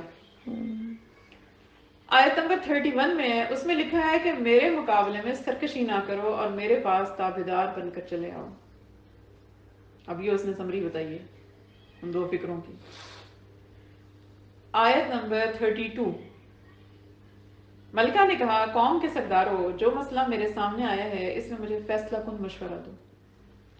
میں کسی مسئلے کا حتمی فیصلہ اس وقت تک نہیں کرتی جب تک تم میرے پاس موجود نہ ہو۔ اچھا، اب یہاں سے ہمیں یہ بھی پتہ چلتا ہے کہ مشورہ کرنے میں بھی اللہ تعالیٰ نے برکت رکھی ہے۔ انسان کو اپنی نیک نیتی کے ساتھ، جو آپ کے سنسیئر لوگ ہیں، جب بھی آپ کسی مسئلے میں ہیں ان سے مشورہ ضرور کرنا چاہیے۔ کہ اس نے کہا اپنے قوم کے سرداروں سے اس نے مشورہ کیا کہ میں کیا کروں۔ اب وہ کبھی بھی فیصلہ کر سکتی کہ فیصلہ آخر میں اسی نے ہی کیا ہے، قوم کے سرداروں نے فیصلہ نہیں کیا، لیکن ایک مشورہ اس نے کیا ہے تاکہ اس کو پتہ چلے کہ میں، ہو سکتا ہے کوئی ایسا پوائنٹ ہو مشورہ کرنے سے جو آپ کے ذہن میں نہیں آ رہا ہوتا، کیونکہ جب انسان کسی مسئلے میں الجھتا ہے نا، بہت ساری چیزیں وہ اگنور کر دیتا ہے، تو جو باقی لوگ دیکھتے ہیں تو ان کو نظر آ رہی ہوتی ہیں وہ چیزیں۔ یہاں سے ہمیں اندازہ ہوتا ہے کہ مشورہ لینے میں بھی اللہ تعالیٰ اس چیز کو بھی پسند کرتے ہیں، اپنے مخلص لوگوں سے مشورہ لے لینا چاہیے۔ آیت نمبر 33 میں اب کیا کہہ رہی ہے؟ انہوں نے کہا ہم طاقتور اور ڈٹ کر لڑنے والے لوگ ہیں۔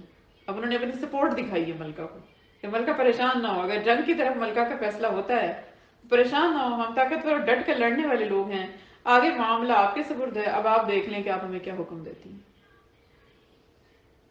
انہوں نے پلٹا کے بعد پھر کہاں پہ ڈال دی؟ ملکہ کے اوپر کہ فیصلہ ملکہ کا ہوگا۔ اب ملکہ کیا بولی؟ آیت نمبر 34، حقیقت یہ ہے کہ بادشاہ لوگ جب کسی بستی میں گھس آتے ہیں، اب ملکہ خود سوچ رہی ہے اور اپنے بارے میں بتا رہی ہے جو اس نے آئیڈیا لگایا ہے کہ بادشاہ جب کسی بستی میں گھس آتے ہیں تو اسے خراب کر ڈالتے ہیں اور اس کے باعزت باشندوں کو ذلیل کر کے چھوڑتے ہیں، اور یہی کچھ یہ لوگ بھی کریں گے اگر تو میں ان کی بات نہیں مانتی، کیونکہ اس کو یہ تو پتہ چل گیا۔ اب آگے وہ دیکھ رہی ہے، آیت نمبر 35 میں دیکھیں جو ہم ابھی تذکرہ کر رہے تھے، اور میں ان کے پاس ایک تحفہ بھیجتی ہوں، پھر دیکھوں گی کہ ایلچی کیا جواب لے کر واپس آتے ہیں، کہ اگر تو مال غنیمت میں یہ انٹرسٹڈ ہیں تو چلیں ان کو مال بھیج دوں گی پھر، تاکہ یہ جنگ نہ کریں ہمارے ساتھ، مال لے کے تو خاموش ہو کے بیٹھ جائیں۔ آیت نمبر 36، چنانچہ جب ایلچی سلیمان کے پاس پہنچا تو انہوں نے کہا کیا تم مال سے میری امداد کرنا چاہتے ہو؟ اس کا جواب یہ ہے کہ اللہ نے جو کچھ مجھے دیا ہے وہ اس سے کہیں بہتر ہے جو تمہیں دیا ہے، البتہ تم ہی لوگ اپنے تحفے پر خوش ہوتے ہو، یعنی تم جیسے لوگ جو وہ مال پہ خوش ہوتے ہو، میں مال سے خوش نہیں ہوتا، میرے رب کی رحمتیں اور میرے رب کی نعمتیں اس سے کہیں زیادہ ہیں۔ آیت نمبر 37، ان کے پاس واپس جاؤ کیونکہ اب ہم ان کے پاس ایسے لشکر لے کر پہنچے گے جن کے مقابلے کی ان میں تاب نہیں ہوگی۔ اب سلیمان علیہ السلام یہاں پہ دھمکا رہے ہیں، آخری میسج بھیج رہے ہیں، اور انہیں وہاں سے اس طرح نکالیں گے کہ وہ ذلیل ہوں گے اور ماتحت بن کر رہیں گے۔ بات بتا بھی رہے ہیں کہ اب یہ انجام ہوگا تمہارا، کیونکہ بات نہیں نا مان رہے، مال دینے کی کوشش کر رہے ہو مجھے۔ آیت نمبر 38، سلیمان نے کہا اے اہل دربار، تم میں سے کون ہے جو اس عورت کا تخت ان کے تابعدار بن کر آنے سے پہلے ہی میرے پاس واپس لے آئے؟ اچھا، اب یہاں پہ تو آیت ڈائریکٹ 38 آ گئی ہے، لیکن ہم درمیان میں تھوڑی اس کی تفسیر یہ دیکھتے ہیں کہ جب حضرت سلیمان علیہ السلام نے یہ ایلچی واپس بھیجا تھا نا، تو اس نے قاصد نے جا کے پیغام پہنچا دیا ملکہ کو، کہ اب ملکہ کو پتہ چل گیا کہ مال غنیمت سے کام نہیں چلنے والا، اور یہ آگے میرے پر حملہ کر، حضرت سلیمان علیہ السلام دھمکی بھی تو بھیج دی کہ ہم آئیں گے تو پھر ماتحت بنا کے رکھیں گے تم کو۔ تو اب کہتے ہیں ملکہ وہاں سے چل پڑی، پھر ملکہ نے فیصلہ یہ کیا کہ میں جنگ کی طرف نہیں جاتی، کیونکہ اگر جنگ کی طرف جاؤں گی تو خون خرابہ ہوگا، کیونکہ یہ لوگ ایسے تو بات نہیں مانیں گے۔ تو اس جنگ کو اور خون خرابے کو بچانے کے لیے اس نے سوچا کہ میں جا کے خود ڈائریکٹ بات کرتی ہوں سلیمان علیہ السلام سے۔ تو کہتے ہیں یہ چل پڑی، اور جب یہ چلی تو اس کی خبر سلیمان علیہ السلام کو بھی مل گئی۔ جب حضرت سلیمان علیہ السلام کو اس کی خبر ملی تو آپ اپنے دربار میں بیٹھے ہوئے تھے، تو آپ نے دربار میں اسی ٹائم پوچھا اپنے درباریوں سے کہ درباریوں، تم میں سے کیا کوئی ایسا ہے جو ملکہ کا تخت، جو اتنا بڑا تخت تھا، کہتے ہیں پتہ نہیں کتنے لوگ اس کو مل کے اٹھایا کرتے تھے، کہ جو ملکہ کا تخت اس کے میرے پاس پہنچنے سے پہلے میرے دربار میں پہنچا دیں، کیونکہ جنات ہوتے تھے نا آپ کے پاس، اور جنات کے لیے صبر کرنا اتنا مشکل نہیں تھا۔ تو درباریوں میں کہتے ہیں کہ جن بیٹھا ہوا تھا، اس نے کہا کہ اس نے ہاتھ کھڑا کیا، اس نے کہا سلیمان میں آپ کے یہاں سے اٹھنے سے پہلے تخت جو ہے وہ آپ کے پاس حاضر کر دوں۔ تو سلیمان علیہ السلام نے کہا کہ اس سے بھی زیادہ جلدی کون کر سکتا ہے؟ تو تب کہتے ہیں کہ ایک آدمی موجود تھا اس ٹائم دربار میں، اب اس کے بارے میں مختلف روایات ہیں، کوئی واضح نہیں ہے کہ وہ آدمی کون تھا، یا تو کچھ کہتے ہیں کہ نسبت سلیمان علیہ السلام کی طرف ہی ہے، اور اس کے بارے میں یہ آیا کہ وہ تورات کا بہت بڑا عالم تھا۔ تو کہتے ہیں اس ٹائم توریت کے سب سے بڑے عالم حضرت سلیمان علیہ السلام تھے، توریت کے بھی، کیونکہ توریت و زبور دونوں تھی نا اس ٹائم بھی موجود. اچھا اب یہیں سے پڑھتے ہیں، پھر اس کے دیکھتے ہیں کہ کیا تفسیر ہے. سلیمان نے کہا اہل دربار تم میں سے کون ہے جو اس عورت کا تخت ان کے تابعدار بن کر آنے سے پہلے ہی میرے پاس لے آئے. آیت نمبر 39. ایک قوی ہیکل جن نے کہا آپ اپنی جگہ سے اٹھے بھی نہ ہوں گے کہ میں اس سے پہلے ہی اسے آپ کے پاس لے آؤں گا، اور یقین رکھیے کہ میں اس کام کی پوری طاقت رکھتا ہوں اور امانت دار بھی ہوں. یعنی وہ جو جواہرات اس کے اوپر لگے ہوئے ہیں اس میں سے میں کچھ چراؤں گا بھی نہیں. آیت نمبر 40. جس کے پاس کتاب کا علم تھا، اب وہ کتاب کون سی تھی؟ وہ توریت یا زبور، ان میں سے ایک ہی تھی. وہ بول اٹھا میں آپ کی آنکھ جھپکنے سے پہلے ہی اسے آپ کے پاس لے آتا ہوں. چنانچہ جب سلیمان نے وہ تخت اپنے پاس رکھا ہوا دیکھا تو کہا یہ میرے پروردگار کا فضل ہے. اب کہتے ہیں آنکھ آپ نے جھپکی نہیں تھی کہ تخت حاضر ہو گیا تھا. اب یہاں پہ کوئی لاجک ڈھونڈنے بیٹھ گیا تو وہ بھی گیا پھر کام سے. پھر یہ ایسے کیسے ہو سکتا ہے کہ وہ حضرت سلیمان علیہ السلام کہاں تھے؟ بیت المقدس میں تھے، اور وہ جو ملکہ تھی وہ یمن میں تھی، اور اس زمانے میں جو سفر تھے وہ چلو ہوا کے اوپر بھی حضرت سلیمان علیہ السلام اگر سفر کرتے تھے تو پلک جھپکنے میں تو ہو نہیں سکتا. اب پلک جھپکنے میں اگر دیکھیں تو لائٹ جو ہم کہتے ہیں لائٹ ٹریول کرتی ہے، اب لائٹ بھی اتنی تیزی سے ٹریول نہیں کر سکتی. اب لاجک میں آپ پھنس گئے نا، تو آپ لاجک کے ساتھ قرآن کو نہیں پڑھ سکتے. قرآن کو ایسے ہی سمجھنا پڑے گا جیسے یہ نازل ہوا ہے، بس سمجھنا پڑے گا کہ یہ رب کا کلام ہے. چنانچہ جب سلیمان نے وہ تخت اپنے پاس رکھا ہوا دیکھا تو کہا یہ میرے پروردگار کا فضل ہے تاکہ وہ مجھے آزمائے کہ میں شکر کرتا ہوں یا نہ شکری. کیونکہ ساتھ ساتھ ان کو پتا تھا کہ امتحان میرا بھی چل رہا ہے. جو نعمت مجھے ملتی ہے میرا رب یہ دیکھتا ہے کہ کہیں نسبت میں اپنی طرف تو نہیں کرتا، یا میں اپنے رب کی عاجزی کرتا ہوں اور شکر ادا کرتا ہوں اپنے رب کا. اور جو آگے بتا بھی رہے ہیں، اور جو کوئی شکر کرتا ہے تو اپنے ہی فائدے کے لیے شکر کرتا ہے، اور کوئی ناشکری کرے تو میرا پروردگار بے نیاز ہے اور کریم ہے.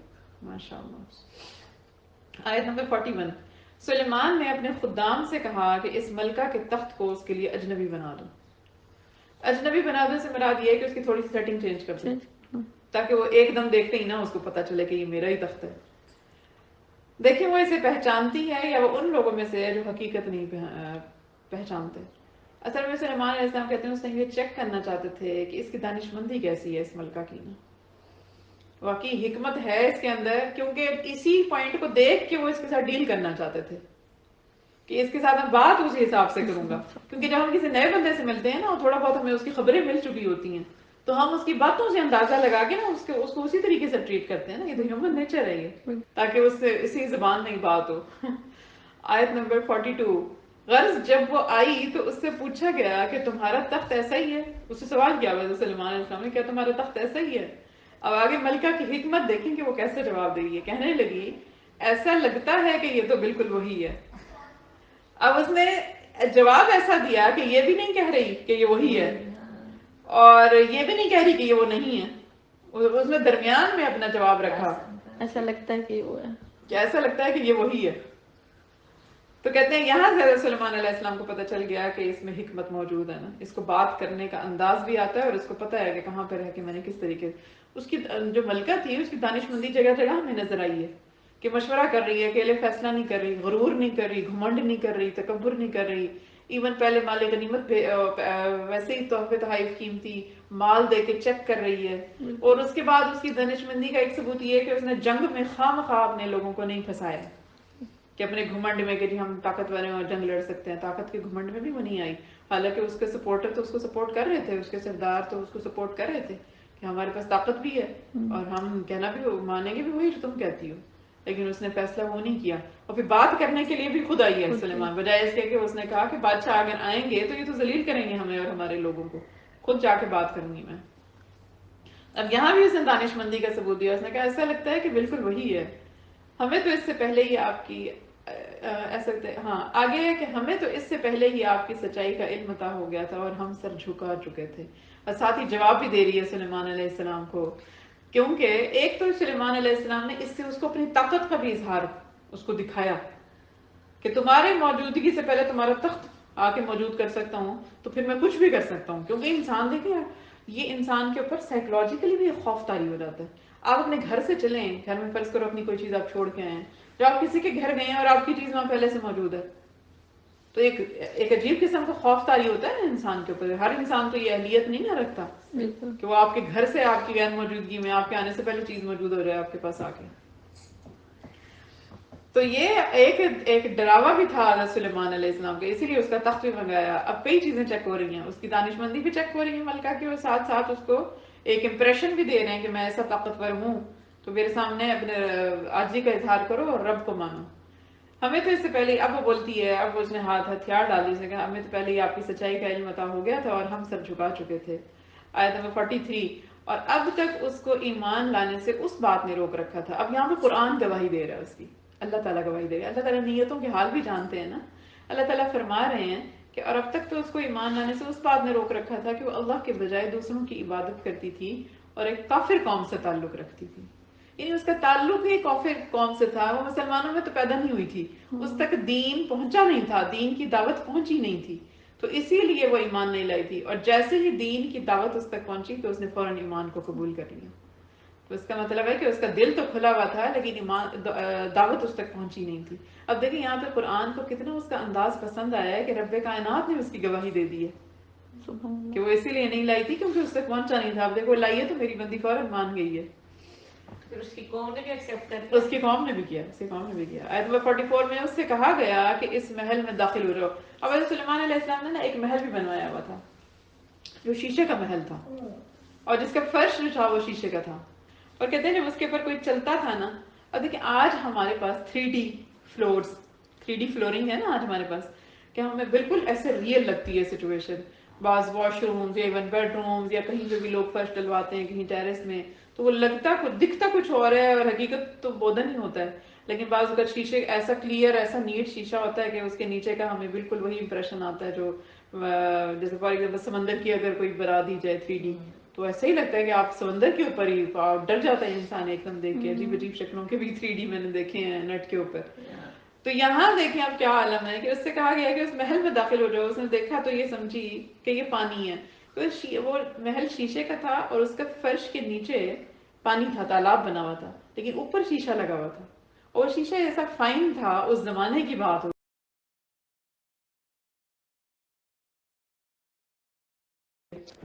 قواریر جہاں پہ ایک ورڈ آیا، قواریر کا مطلب ہوتا ہے شیشہ. تو شیشے اب وہ یہ سمجھی ہے جب حضرت سلیمان علیہ السلام نے اب لے کے گئے اس کو نا، اب طاقت کا ایک دوسرا اظہار بھی اس کو دکھا رہے ہیں. تو اس کو دکھا رہے ہیں کہ اس محل میں داخل ہو جاؤ. ایک محل بنوایا ہوا تھا وہ شیشے کا. تو محل کا فرش جو تھا اس نے جب وہ وہاں سے گزرنے لگی تو اس کو لگا کہ شاید پانی ہے، حالانکہ اس کے اوپر شیشہ تھا. تو اس نے اپنی پنڈلیوں سے نا اپنا وہ اٹھا لیا، اپنا لباس. تو حضرت سلیمان علیہ السلام نے آگے سے دیکھیں کہا، اس سے کہا گیا کہ اس محل میں داخل ہو جاؤ. اس نے جو دیکھا تو یہ سمجھی کہ یہ پانی ہے، اس لیے اس نے پائنچے چڑھا کر اپنی پنڈلیاں کھول دی. سلیمان نے کہا کہ یہ تو محل ہے جو شیشوں کی وجہ سے شفاف نظر آ رہا ہے. ملکہ بول اٹھی، میرے پروردگار، حقیقت یہ ہے کہ میں نے اب تک اپنی جان پر ظلم کیا ہے، اور اب میں نے سلیمان کے ساتھ رب العالمین کی فرما برداری قبول کر لی ہے. اب یہ قرآن کے الفاظ ہیں کہ ماشاء اللہ کیسی عقل مند ملکہ تھی. اگر خود ڈوبتی نا گھمنڈ کے چکروں میں اپنی قوم کو بھی ڈبو دیتی. صحیح بات ہے. لیکن اس عورت کی دانش مندی نے اس کو بھی بچایا اور اس کی پوری قوم بھی کہتے ہیں ایمان لے آئی تھی. اب آگے جو ہے وہ قوم سمود کا تذکرہ شروع ہو گیا، یہاں تک حضرت سلیمان علیہ السلام کا تھا. تو اس کے بعد کہتے ہیں یہ ایمان لے آئی، اس کی پوری قوم بھی اس کے ساتھ ایمان لے آئی، اور اس کے بعد یہ شامل ہو گئی حضرت سلیمان علیہ السلام کی حکومت میں ہی تھی یہ. اور کچھ لوگ کہتے ہیں کہ بعد میں حضرت سلیمان علیہ السلام نے اس سے شادی کی تھی. کچھ کہتے ہیں کہ حضرت سلیمان علیہ السلام نے اپنے کسی اور امیر جو دربار کا تھا اس سے اس کی شادی کروائی تھی. لیکن بہرحال پوری قوم مسلمان ہو گئی تھی. تو دیکھیں جہاں قرآن میں ہمیں جگہ جگہ فرعون کے، نمود کے اور قوم سمود کے، قوم عاد کے تذکرے ملتے ہیں، ہر جگہ گھمنڈ گھمنڈ گھمنڈ گھمنڈ گھمنڈ، لیکن وہاں پہ ایسے تذکرے بھی ہیں. اور دیکھیں کتنی عورتوں کی دانش مندی کا قرآن نے ذکر کیا ہے. قرآن نے بی بی آسیہ کا ذکر کیا ہے، فرعون کی بیوی، اور جو ایمان لائی تھی بنی اسرائیل کی تھی، انہیں کی گود میں پروان چڑھایا حضرت موسیٰ علیہ السلام کو. اللہ تعالیٰ نے بی بی مریم کو کیا مقام دیا، مریم علیہ السلام کو، تو ایون ان کو جنت کے سردار بنایا ہوا. کہتے ہیں آخرت میں بی بی آسیہ بی بی مریم ہمارے نبی پاک صلی اللہ علیہ وآلہ وسلم کی زوجین میں سے ہوں گی، کیونکہ فرعون تو جائے گا جہنم میں. اور جو ایسی نیک بیوی تھی اس کا رتبہ اللہ نے پھر اس کو یہ دیا. اصل میں اس کے اوپر بیچاری کے اوپر ظلم بھی بڑا ہوا کیونکہ جب فرعون کو پتہ چل گیا تھا نا. ابھی تو ہم نے موسیٰ علیہ السلام کا دیکھا نا, اگر ہم ادھر مڑ کے آئے نا ابھی بھی آسیہ کی طرف تو ان کے ساتھ اس نے یہ کیا کہ میخیں گاڑتا تھا پھر ان کو. اس نے کیونکہ اس کو پتہ چل گیا تھا کہ میری بیوی بھی ایمان لے آئی ہے, کیونکہ موسیٰ علیہ السلام کے اوپر جو ہے وہ ایک تو وہ شخص ایمان لایا تھا نا جس نے موسیٰ علیہ السلام کو بتایا تھا, خبر دی تھی, اور وہ اس قوم کا تھا. ایک تو وہ ایمان لایا تھا قبطیوں میں سے, قبطیوں کی قوم میں سے, اور ایک بھی آسیہ ایمان لے آئی تھی, اور ان کے ایمان کا فرعون کو پتہ چل گیا تھا. اور دیکھیں جہاں فرعون اتنا ظالم تھا کہ بنی اسرائیل پہ اتنا ظلم کرتا تھا, تو اس کا اپنی بیوی کے اوپر ظلم کیا ہوگا. کیونکہ یہ تو ایک یہاں پہ تو اگر وہ بادشاہ نہ بھی ہونا تو ویسے ہی ایک شوہر برداشت نہیں کر سکتا کہ میری بیوی جو ہے میری اپوزیشن میں جائے. شوہر بھی تھا اور ایک ایسا ظالم تھا کہ وہ خود خدائی کا دعویٰ کر رہا ہے اور اپنی بیوی نہیں مان رہی, وہی ٹھکرا رہی ہے کہ نہیں تم تو خدا نہیں ہو, تو میں تو موسیٰ کے رب پہ ایمان لائی ہوں. تو جب اس کو پتہ چلا تو اس نے بی بی آسیہ کے اوپر بہت ظلم کیے پھر. تو کہتے ہیں کہ جب ان کی وفات کا وقت قریب آیا نا بی بی آسیہ, کیونکہ اس نے اتنے ظلم کیے کہ مار ڈالا تھا اس نے ان کو, اس نے شہید کیا تھا بی بی آسیہ کو, فرعون نے.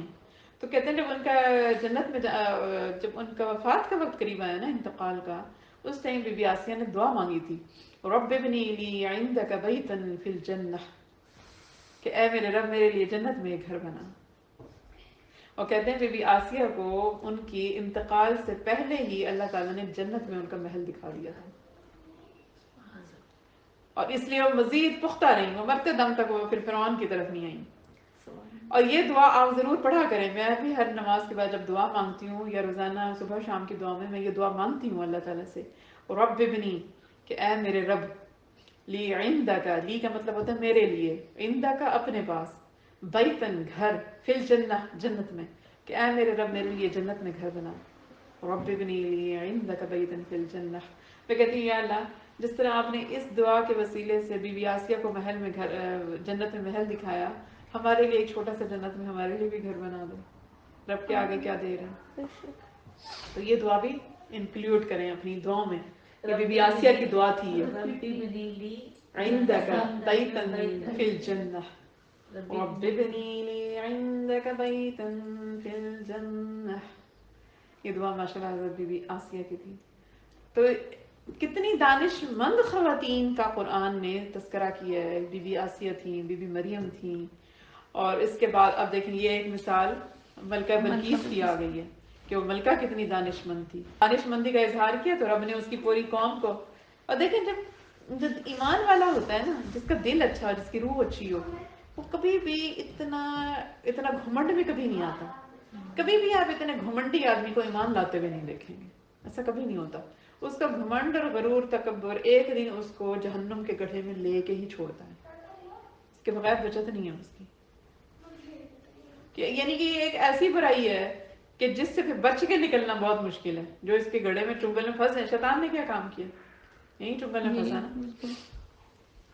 اچھا یہ تھا حضرت سلیمان. اب سلیمان علیہ السلام کی جب وفات کا وقت قریب آیا نا, سلیمان علیہ السلام ظاہر کہ جنات سے کام کروایا کرتے تھے. اچھا سلیمان علیہ السلام کے ہی دور میں یہ بات بھی ہم مینشن ساتھ میں کرتے جائیں کہ جو جادو تھا, ہاروت و ماروت, جو فرشتے تھے اترے, سورہ بقرہ میں اس کا تذکرہ ہے.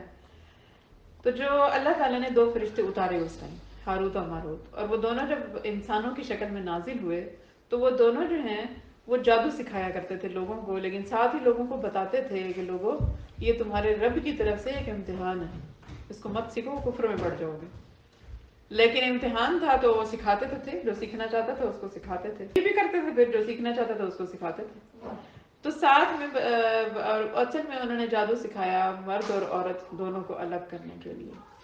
اور یہ جادو بہت سخت ہے یہ والا, جس میں مرد میاں اور بیوی خاص طور پہ ان کے درمیان جدائی ڈالنے کے لیے جادو یہ بہت سخت ہے. دیکھیں اسی لیے تبیر قرآن نے خاص طور پر اس جادو کا تذکرہ کیا. تو یہ بھی انسانوں کی آزمائش کے لیے اللہ تعالیٰ نے, یہ انسان کی آزمائش کے لیے بنایا گیا جادو. اور جادو کا اثر بھی اتنا ہی ہے جتنا رب کریم چاہتا ہے. جتنا رب جس کی آزمائش کرنا چاہتا ہے وہ اس کو اس میں سے گزارتا ہے. رب نہ چاہے تو کوئی چیز اثر نہیں کر سکتی, رب چاہے تو جو مرضی اثر کرے وہ چیز, اور جتنی وہ چاہے گا اتنی ہی اثر کرے گی. تو یہاں سے یہودیوں نے یہ مشہور کر دیا بعد میں, کیونکہ سلیمان علیہ السلام جو تھے نا, جب یہ ہاروت اور ماروت یہ تو سکھاتے تھے تو اس کے بعد لوگوں نے جادو کرنے شروع کیے تو سلیمان علیہ السلام نے جو ان کی کتابیں جس میں جادو لکھا ہوا تھا وہ کتابیں لے کے جو اپنا ان کا تخت تھا اس کو کھدوا کے اپنی کرسی جس کے اوپر وہ بیٹھا کرتے تھے بادشاہی کرسی اس کو کھدوا کے تو اس کے نیچے دبوا دی وہ کتابیں تاکہ یہ نکال نہ سکیں اور دوبارہ یہ جادو نہ کر سکیں. لیکن حضرت سلیمان علیہ السلام کی وفات کے بعد شیاطین نے وہ نکالی اور پھر لوگوں میں بانٹ دی. اور تب سے یہودی کہتے ہیں کہ حضرت سلیمان علیہ السلام بھی جو تھے یہودی یا جو اس زمانے کے بعد کے کافر تھے وہ کہتے تھے کہ حضرت سلیمان علیہ السلام جادو کیا کرتے تھے اور جادو کے زور سے انہوں نے جنات کے اوپر بھی حکومت لی. اور یہ بھی رب کائنات نے گواہی دی سورہ بقرہ میں جا کے جہاں اللہ تعالیٰ نے فرمایا کہ سلیمان میرا نیک بندوں میں سے تھا اور سلیمان نے کبھی جادو نہیں کیا. یہ تو دو فرشتے تھے ہاروت اور ماروت جن نے آ کے جادو سکھایا تھا اور یہ وہ بھی انسان اللہ کی کے حکم آزمائش. سے. ہاں اللہ کے حکم سے کیونکہ فرشتے اپنی مرضی سے تو کچھ بھی نہیں کرتے تو اللہ کے حکم سے انہوں نے آ کے جادو سکھایا. تو جو لوگ یہ کہا کرتے تھے کہ سلیمان علیہ السلام یا یہ کہا کرتے اگر ابھی بھی لوگوں کا یہ ہے تو اس کی گواہی ہمارے قرآن نے دے دی ہے کہ سلیمان علیہ السلام نے کبھی جادو نہیں کیا کیونکہ جادو کرنے والا ویسے ہی کافر ہو جاتا ہے اور خاص طور پہ کالا جادو کروانے والا تو کرنے والا اور کروانے والا دونوں ہی کفر پہ انتہا تک پہنچ جاتے ہیں. اس لیے کبھی بھی جادو کا توڑ بھی جادو سے نہیں کرنا چاہیے. اب جادو کا تذکرہ چل ہی پڑا ہے تو اگر کسی کے اوپر کوئی ڈاؤٹ ہو یا کسی کو کوئی شک ہو کہ میرے اوپر کسی قسم کا کوئی جادو کیا گیا ہے تو سورہ بقرہ اور سورہ فلق اور ناس یہ جادو کا توڑ ہے چاہے کسی قسم کا جادو ہو. ہاں ٹوٹے گا آپ کے یقین کے ساتھ بالکل ورنہ آپ جتنا مرضی پڑھ لیں نہیں ٹوٹنے والا.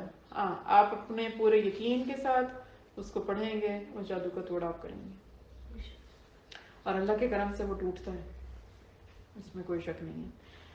اب حضرت سلیمان علیہ السلام کی جب انتقال کا وقت قریب آیا تو حضرت سلیمان علیہ السلام نے اللہ تعالیٰ سے اس ٹائم دعا مانگی کہ یا رب کائنات میری موت کا پتہ نہ چلے ابھی باقیوں کو تاکہ کہتے ہیں اس ٹائم جو تھے نا یہ شیاطین جو جنات تھے تو یہ بیت المقدس کی تعمیر کر رہے تھے.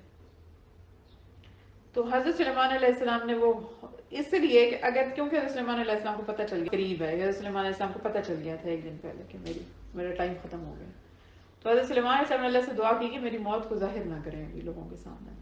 تو کہتے ہیں حضرت سلیمان علیہ السلام کا جو عصا تھا نا جو پکڑتے تھے لاٹھی تو وہ پکڑ کے تو آپ نماز کے لیے کھڑے ہوئے قیام میں کمرے کے اندر نا اور آپ جو تھے وہ بہت عرصہ تنہائی میں بھی رہتے تھے عبادت کے لیے. تو جنات جو تھے وہ اندر کمرے کے نہیں آ سکتے تھے جب آپ عبادت کیا کرتے تھے تو جنات اندر نہیں آتے تھے.